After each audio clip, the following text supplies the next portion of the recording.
here's how it looks outside right now. It's a Circuit of the Americas. We're watching these clouds closely as the atmosphere looks primed to break through the cap and start to bubble up at least some isolated severe storms this evening, followed by a second round of more widespread storms overnight. Looking from the Circuit of the Americas, we can see a little bit of growth in these clouds already. And we anticipate that will continue because right now there's only just a few spotty showers around. There's more significant severe weather happening to the northeast of us and just a few spotty showers here and there, primarily the heaviest showers north of Rockdale in northern Milam County. But the sun breaking through the clouds, as it has been the case the last couple of hours, has allowed temperatures to jump big time to near 90. And there's plenty of humidity and therefore a lot of storm energy to work with. The one thing we'll be keeping an eye on, though, is this. This is the position of a cold front.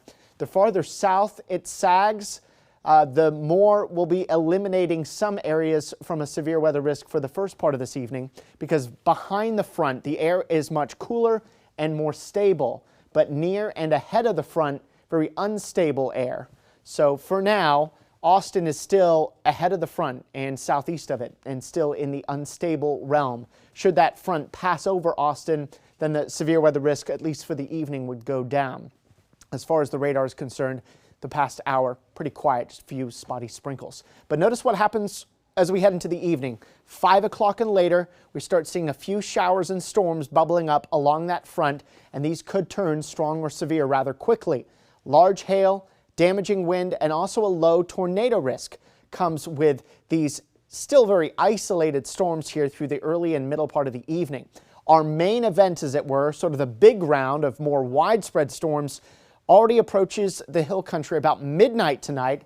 Then after midnight, it starts working east. We think after 2 a.m., we'll see those storms leaving the hill country and entering our metro counties. We think after 3, 4 a.m., they enter our eastern counties. There could be a second follow-up round of downpours and storms too, but these could pack a punch as well, with large hail and damaging wind being the primary concern overnight. We're less concerned about tornadoes overnight due to the surface level stability being not quite as impressive.